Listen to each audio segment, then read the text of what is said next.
한 여자분이 전화기를 붙들고 사정을 하고 있었습니다. 창밖은 앞이 안 보일 만큼 비가 쏟아지고 있었고요. 오늘 못 갈 것 같아요. 취소 좀 해주세요. 소화기 너머에서 돌아온 대답은 이랬습니다. 거제 전체가 물난리 난 거 아닙니다. 우리 펜션은 멀쩡해요. 같은 섬, 거의 같은 시각, 또 한 통의 전화가 있었습니다. 그런데 이 전화는 방향이 반대였어요. 손님이 건 게 아니라 회사가 먼저 걸었습니다. 내용은 더 이상합니다. 오지 마시라고. 예약하신 날인데 위험하니까 오지 마시라고요. 위약금은 한 푼도 안 받겠다고요. 두 통의 전화, 하나는 돈을 붙들었고 하나는 돈을 놨습니다. 그런데 이 두 번째 전화를 건 회사 직원들은 이걸 대단한 일이라고 생각도 안 했다는 게 진짜 반전이에요. 그냥 이랬답니다. 또 저러시네. 또 처음이 아니라는 겁니다. 오늘 이 또라는 한 글자를 끝까지 파보겠습니다. 시계를 거꾸로 돌리다 보면 46명의 이름이 나옵니다. 이런 이야기 계속 전해드릴 테니 구독 버튼 하나만 눌러두시고요. 그 전에 하나만요. 여행 예약해놨다가 사정이 생겨 취소하려는데 위약금 때문에 속상했던 경험 다들 한 번쯤 있으시죠? 댓글에 짧게 하나만 남겨주세요. 아마 오늘 이야기 보시면서 그 기억이 계속 떠오르실 겁니다. 자, 그날 거제가 어땠는지부터 보셔야 합니다. 지난 방복절 연휴였어요. 휴가 막바지에 연휴까지 겹쳤으니 거제 숙소는 방마다 꽉 찼습니다. 남해 바다 보러 가족들 차 몰고 다리 건너가는 그림 같은 주말이었어야죠. 그런데 하늘이 뚫렸습니다. 이틀 누적 강수량 809mm, 사흘로 치면 815mm가 넘어요. 감이 잘 안 오실 텐데요. 웬만한 도시가 1년 내내 맞을 비의 절반이 사흘 만에 떨어진 겁니다. 그것도 얌전히 온 게 아니에요. 17일 오전 한때는 시간당 116mm, 기록에 따라선 124mm까지 찍혔습니다. 하늘에서 물동이로 들이붓는다는 말이 딱 맞아요. 도로가 강이 됐습니다. 버스터미널이 잠기면서 시내버스도 시외버스도 다 멈췄어요. 거제시 재난문자가 쉬지 않고 울렸고요. 산이 무너져 내렸습니다. 새벽에 밀려 내려온 흙더미가 아파트를 덮치면서 주민 한 분이 끝내 돌아가셨어요. 두 분은 간신히 구조됐고요. 집을 잃고 배피소로 간 이재민이 150명 가까이 됩니다. 놀러왔던 관광객들은 오도 가도 못하고 섬에 갇혔어요. 이런 상황이었습니다. 나라에서 소방 동원령까지 내려진 판이었어요. 그런데도 앞서 그 전화소 펜션 주인은 이렇게 말했다고 합니다. SNS만 보고 판단하는 게 문제다. 여기 사는 우리말을 믿어라. 도로 안 막혔고 거가대교도 잘 다닌다. 이런 사례가 한둘이 아니었어요. 어떤 분은 결국 예약금의 80%를 수수료로 뜯기고 취소했습니다. 어떤 분은 경찰이 도로 막은 게 확인되고 나서야 겨우 환불을 받았대요. 손님이 그럼 상황 나빠지면 그쪽에서 연락 주시냐 물었더니 취소할 사람이 직접 전화하라는 답이 돌아왔다는 얘기도 있습니다. 이게 참 사람 속을 긁는 게 뭐냐면요. 손님도 알아요. 숙소 건물은 멀쩡할 수 있죠. 문제는 거기까지 가는 길이잖아요. 산이 무너지는 길을 뚫고 오라는 거니까요. 커뮤니티에 이런 글이 올라왔습니다. 우리 펜션은 올 수 있다는데 오다가 차가 잠기든 사람이 다치든 알 바 아니라는 소리로 들렸다. 약관이라는 게 원래 그렇습니다. 맑은 날 읽으면 그냥 종이인데 비 오는 날 읽으면 칼이 돼요. 천재지변 면책조항이 있어도 이걸 천재지변으로 쳐주느냐 마느냐는 결국 업체 마음이거든요. 그래서 재난이 올 때마다 소비자는 늘 같은 자리에서 당해온 겁니다. 그 아수라장 속에서 한화리조트 거제 벨버디어는 정반대로 갔어요. 손님이 따지려고 전화기를 들기도 전에 회사가 먼저 안내를 걸렸습니다. 오지 마시라고. 그리고 17일, 18일 예약분은 취소해도 위약금 전액 면제, 회원 벌점도 안 매겼어요. 여기서 끝이 아닙니다. 그래도 여행은 가고 싶다는 분들께는 다른 지역 리조트로 옮겨드렸고요. 도로 사정 봐서 면제 기간을 더 늘릴지도 검토했다고 합니다. 한화리조트 정식 규정 아세요? 성수기, 극성수기엔 취소 시점에 따라 위약금이 확 올라가고 당일 취소나 노쇼는 100%까지 물릴 수 있게 돼 있어요. 규정대로만 하면 한 푼도 안 돌려줘도 됐습니다. 그 규정을 스스로 찢은 거예요. 거기다 이미 들어와서 발이 묶인 손님들한테는 식사를 챙겼고 체크아웃하고 나간 손님들이 무사히 집에 도착했는지 일일이 확인까지 했다는 후기가 퍼졌습니다. 위약금이란 게 뭡니까? 이미 통장에 들어와 있는 돈이에요. 안 돌려줘도 아무도 못 건드리는 돈입니다. 그걸 1년 중 제일 비싼 대목에 그것도 손님이 달라고 하기 전에 먼저 내려놨어요. 온라인이 뒤집어졌습니다. 돈보다 사람을 봤다. 이게 격이다. 이런 반응이 쏟아졌죠. 그런데요, 이야기가 여기서 끝났으면 그냥 훈훈한 미담 하나였을 겁니다. 같은 날 섬 반대편에서 훨씬 더 큰 일이 벌어지고 있었어요. 거제가 어떤 동네입니까? 세계에서 배 제일 잘 만든다는 조선소들이 나란히 붙어있는 곳이잖아요. 그 거대한 야드가 이 비를 못 버텼습니다. 배를 물에 띄우는 곳이 물에 잠겨버린 거예요. 하나오션 거제 사업장은 생산 설비 일부와 변전 설비, 사업장 내 도로까지 침수됐습니다. 변전 설비, 쉽게 말하면 공장 구석구석에 전기를 나눠주는 심장 같은 데예요. 여기가 젖었다는 건 보통 일이 아닙니다. 직원 식당까지 잠겨서 급히 다른 식당을 마련해야 했고, 작업복 세탁하는 시설은 아예 문을 닫았어요.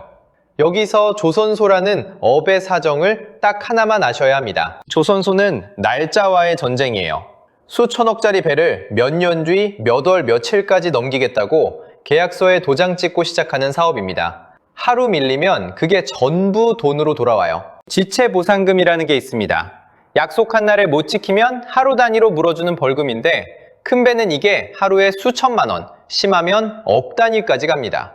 그러니 조선소는 웬만해선 안 멈춰요. 연휴에도 돌고 주말에도 돌고 특근이 상식인 동네입니다. 게다가 이번엔 침수 피해까지 겹쳤으니 복구하려면 오히려 사람을 더 불러야 할 판이었죠. 예전 같으면 어땠겠어요? 물 좀 찼다고 노냐? 장화 신고 나와라. 이 연락이 먼저 오는 게 우리가 아는 현장 아니었습니까? 17일 아침 한화오션 방재종합상황실이 직원들에게 보낸 메시지는 짧았습니다. 도로가 통제 중이라 출근이 불가능하다. 사실상 전사 출근 금지, 휴일 특근 전면 중단이었어요.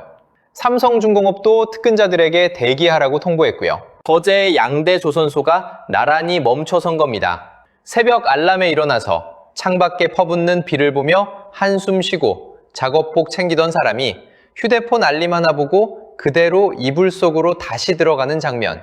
그 순간 마음이 어떻겠어요? 아, 이 회사가 나를 숫자로 안 보는구나.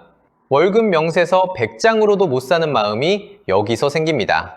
자, 그런데 진짜 이상한 건 지금부터입니다. 직원들이 안 놀랐다는 거예요. 몇십억이 걸린 결정을 회사가 하루아침에 내렸는데, 리조트가 대목에 매출을 스스로 포기했는데, 한화 사람들 반응은 심드렁했습니다.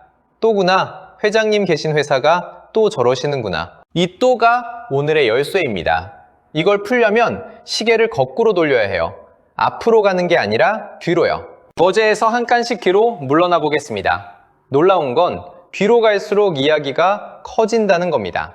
한 칸 뒤로. 거제 물난리가 나기 딱 닷새 전이었어요. 김승현 회장이 사재 30억 원을 털었습니다. 회사 돈 아니고 자기 돈이에요. 동네 임직원 6만 9천 명 전원의 집으로 삼계탕, 갈비탕, 설렁탕 보양식 세트를 보냈습니다. 6만 9천 명이면 웬만한 중소도시 인구예요. 그 집집마다 택배가 갔습니다. 여름 나느라 고생한다고요. 이런 양반이 물난리에 직원들 물속으로 내보냈겠습니까? 계산이 안 맞죠. 또 한 칸 뒤로. 올해 4월입니다. 하나그룹 자산총액이 149조 6천억 원으로 발표됐어요. 1년 만에 19%, 24조 원 가까이 불어났습니다. 재계 순위가 7위에서 5위로 2계단 뛰었어요. 롯데도, 포스코도 제쳤습니다. 1952년 창립 이래 처음으로 5대 그룹의 이름을 올린 겁니다. 74년 만이에요. 여기서 잠깐 멈춰보세요. 보통 이런 얘기 들으면 잘 나가니까 저렇게 인심 쓰지 하실 겁니다. 그런데 순서가 반대예요. 뒤로 더 가보면 알게 되실 겁니다. 이 회사는 잘 나가서 사람을 챙긴 게 아니라 사람 챙기다가 여기까지 왔거든요. 또 한 칸 뒤로 2022년입니다. 수십 년 적자 수렁이라고 다들 고개를 졌던 대우조선해양. 정부도 팔려고 애쓰다 몇 번이나 엎어졌던 그 회사를 한화가 안았습니다. 그리고 한화오션으로 간판을 바꿔 달았어요. 그때 무리수라는 분석이 쫙 깔렸습니다. 밑 빠진 독에 물 붓는 거라고요. 지금 그 조선소가 어떻게 됐죠? 이번 물난리에 직원들 집에 보내고도 끄떡없는 회사가 됐습니다. 또 한 칸 뒤로 2014년 삼성이 내놓은 방산과 화학 계열사를 김승현 회장이 통째로 사들입니다. 삼성 테크인 지분을 인수하면서 방산 회사들을 품에 안았어요. 시선이 아주 싸늘했습니다. 그 잘 나가는 삼성이 정리하고 나가는 사업을 왜 주워오냐는 거였죠. 그런데 계산이 달랐어요. 방사는 나라를 상대로 하는 장사입니다. 기술도 기술이지만 약속을 지키는 신용이 곧 실력인 사업이에요. 무기는 한 번 팔고 끝나는 물건이 아니거든요. 사간 나라와 수십 년간 정비해주고 부품대주고 기술 다듬으면서 같이 가야 합니다. 국가 단위 단골 장사인 거죠. 결과요. 한화에어로스페이스는 지난해 매출 26조 6천억 원, 영업이익 3조 원을 찍었습니다. 매출이 1년 만에 2배 넘게 뛰었어요. 쌓아둔 수주잔고만 37조에서 38조 원. 앞으로 4년, 5년치 일감이 이미 확보되어 있다는 뜻입니다. 시가총액은 70조 원대까지 올라갔고요. 폴란드를 비롯해 전 세계가 한화 자주포와 장갑차 앞에 줄을 섰습니다. 삼성이 넘긴 회사와 다들 망한다던 조선소. 이 둘이 지금 한화라는 배의 양쪽 엔진이에요. 비웃던 목소리는 어느새 조용해졌습니다. 여기까지가 성적표입니다. 화려하죠? 그런데 이제부터가 진짜예요. 한 칸만 더 뒤로 가면 돈 얘기가 또 끊기고 전혀 다른 이야기가 나옵니다. 2010년 3월 26일 밤 백령도 앞바다입니다. 해군 초계함 천안함이 두 동강 나면서 46명의 젊은 장병이 돌아오지 못했어요. 온 나라가 울었습니다. 뉴스마다 그 얘기였고 기업들이 줄줄이 성금을 냈죠. 그런데 슬픔이라는 게 참 야속합니다. 시간이 지나면 세상은 잊어요. 뉴스가 바뀌고 계절이 바뀌고 남은 가족들만 그 자리에 남습니다. 성금 봉투는 몇 달이면 바닥나는데 아이는 계속 커요. 남편 없이 아버지 없이 살아갈 날은 30년, 40년이 남아있는 겁니다. 그때 해외 출장 중이던 김승현 회장이 소식을 듣고 돌아와 내린 결정이 이거였습니다. 위로금 말고 유가족을 우리 직원으로 뽑자. 전해지는 얘기로는 이때 이런 지시가 떨어졌다고 합니다. 면접도 보지 말고 채용하라고요. 표현이 다소 다듬어졌을 수는 있겠지만 실제 내용은 그 이상이었어요. 희생 장병의 직계 가족이나 배우자 중 한 명을 채용하되 미혼이거나 부모가 안 계시면 형제 자매까지 대상에 넣었습니다. 한 사람이라도 빠지지 말라고 문을 최대한 넓게 열어놓은 거예요. 요란한 발표도 없었습니다. 생색내려면 얼마든지 낼 수 있는 일인데 조용히 뽑았어요. 그렇게 한 해, 두 해 이어져서 5주기 무렵엔 유가족 14분이 한화 사원증을 목에 걸고 출근하고 있었습니다. 그리고 그게 지금까지 16년째 이어지고 있어요. 채용이라는 단어가 밋밋해 보일 수 있는데요. 성금 한 번 내는 것과는 차원이 다릅니다. 성금은 한 번이면 끝나지만 채용은 그 사람의 월급이 되고 4대 보험이 되고 아이 학원비가 되고 수십 년 생계가 돼요. 위로를 행사로 한 게 아니라 한 사람의 인생으로 받은 겁니다. 거기다 해마다 3월이면 채용된 유가족들과 함께 대전 현충원에 갑니다. 회사가 유가족 직원들을 데리고 같이 참배를 가요. 5주기 때 김승현 회장은 이분들에게 직접 편지를 썼습니다. 신용과 의리를 바탕으로 함께 멀리 가는 동반자가 되자고. 천안함 유가족의 가족이 되겠다고요. 세상이 다 잊어가던 이름을 이 회사만 붙들고 있었던 겁니다. 한번 생각해 보세요. 이거 누가 시킨 일입니까? 법에 있어요? 없습니다. 계약서에 있어요? 없죠. 안 해도 아무도 뭐라 안 하는 일을 16년을 했어요. 솔직히 여쭤볼게요. 나라를 위해 희생한 가족을 16년째 티도 안 내고 책임져온 기업, 우리나라에 몇 개나 떠오르십니까? 자, 이제 마지막 한 칸입니다. 여기가 뿌리예요. 1981년 김승현이라는 사람이 그룹 총수 자리에 앉았을 때 나이가 29이었습니다. 아버지 김종희 창업주가 갑자기 세상을 떠나면서 29짜리가 그룹을 통째로 짊어진 거예요. 재계에서 빈말이 많았답니다. 저 어린 사람이 이 험한 판에서 얼마나 버티겠느냐고요. 당시 한화가 뭐 하던 회사였는지 아세요? 다이너마이트 만들던 화약 회사입니다. 한 번 실수하면 사람이 죽는 물건을 다루는 업이에요. 그래서인지 이 집안에는 약속과 신의를 유난히 무겁게 여기는 기질이 흐른다는 말이 있습니다. 터지면 안 되는 걸 다루던 사람들이라 사람과의 약속도 터트리면 안 되는 걸로 배운 거죠. 그 젊은 회장이 평생 붙들고 온 말이 딱 두 마디예요. 신용, 그리고 의리. 유명한 어록이 있습니다. 한 번 고객은 영원한 고객이다. 고객과 한번 맺은 약속은 반드시 지킨다. 말로만 그친 게 아니에요. 하청업체를 하청업체라 안 부르고 한화 식구라고 불렀고요. 멀리 가려면 함께 가라를 그룹 간판 철학으로 세웠습니다. 요즘 한화가 입에 달고 사는 함께 멀리 가, 여기서 나온 거예요. 이런 말도 남겼습니다. 닷을 내린 배는 고기를 잡을 수 없다. 안주하지 말고 나가라는 뜻이죠. 애벌레가 제 모습만 붙들고 있으면 나비가 될 수 없다는 말도 했고요. 낡은 껍질은 미련 없이 벗되 사람과 맺은 약속만은 안 버린다. 이 두 개가 이 사람의 뼈대입니다. 사람 쓰는 방식도 남달랐어요.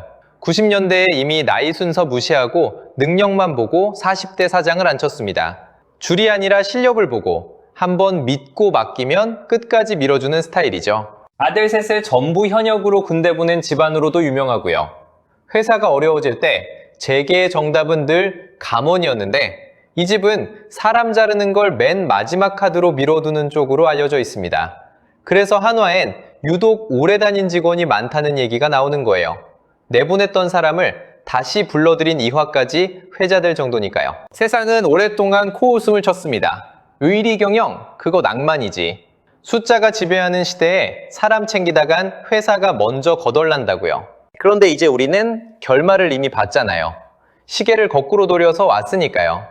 29 청년이 붙든 두 마디가 46명의 유가족을 16년 책임지는 손이 되고 그 신용이 방산이라는 국가 단곤 장사에서 무기가 되고 아무도 안 받겠다던 조선소를 살려내고 74년 만에 재계 5위를 만들고 물난리난 아침에 다 멈춰라 한마디를 던질 수 있는 배짱이 된 겁니다. 거꾸로 세워보니까 보이시죠? 이 회사는 잘 돼서 착해진 게 아니에요. 착하게 굴다가 잘 된 겁니다. 순서가 우리가 아는 것과 반대예요. 한 가지만 더 짚고 갈게요. 이게 손해였느냐? 아닙니다. 물난리의 직원부터 집에 보낸 회사라는 소문은 조선소 인력 시장에 쫙 돕니다. 요즘 조선소마다 사람 못 구해서 난리인 거 아시죠? 손님이 말도 꺼내기 전에 위약금을 지워준 리조트라는 후기는 여행 커뮤니티에 퍼져요. 광고비 수백억 써도 못 사는 신뢰가 이렇게 쌓입니다. 느려 보여도 이자가 붙어서 돌아오는 계산법이었던 거예요. 여기까지 재밌게 보셨다면 아래 하이프 버튼 한 번만 꾹 눌러주세요. 여러분이 눌러주시는 그 버튼 하나가 이런 이야기를 더 많은 분들께 닿게 해줍니다. 정말 큰 힘이 됩니다. 다시 처음에 두 통의 전화로 돌아가 보겠습니다. 하나는 우리 펜션은 멀쩡하다였고 하나는 위험하니 오지 마시라였어요. 같은 하늘 아래 같은 비를 맞으면서요. 앞에 전화는 그날 하루 돈을 지켰습니다. 뒤에 전화는 그날 하루 돈을 잃었죠. 그런데 지금 그 두 전화가 어떻게 남아있습니까? 앞에 전화는 커뮤니티에 박제돼서 두고두고 욕을 먹고 있고 뒤에 전화는 온 나라에 미담으로 퍼졌습니다. 하루짜리 계산과 40년짜리 계산의 차이가 이겁니다. 물난리는 며칠이면 그치고 잠긴 야드도 곧 마릅니다. 무너진 산도 언젠가는 정리되겠죠? 그런데 그날 이 회사가 보여준 태도는 비가 그친 뒤에도 오래 남을 거예요. 결국 오래 남는 건 돈이 아니라 사람이고 사람을 지킨 쪽이 제일 멀리 갔다는 것. 이게 29에 시작해 40년 넘게 걸려 나온 답안지입니다. 여러분은 어떠세요? 그날 그 두 통의 전화 중에 여러분이 받아보셨던 건 어느 쪽이었습니까? 댓글로 한 줄만 남겨주세요. 비슷한 일 겪으신 이야기도 좋습니다. 이런 이야기 다음 편에서 또 이어가겠습니다. 오늘도 끝까지 봐주셔서 고맙습니다.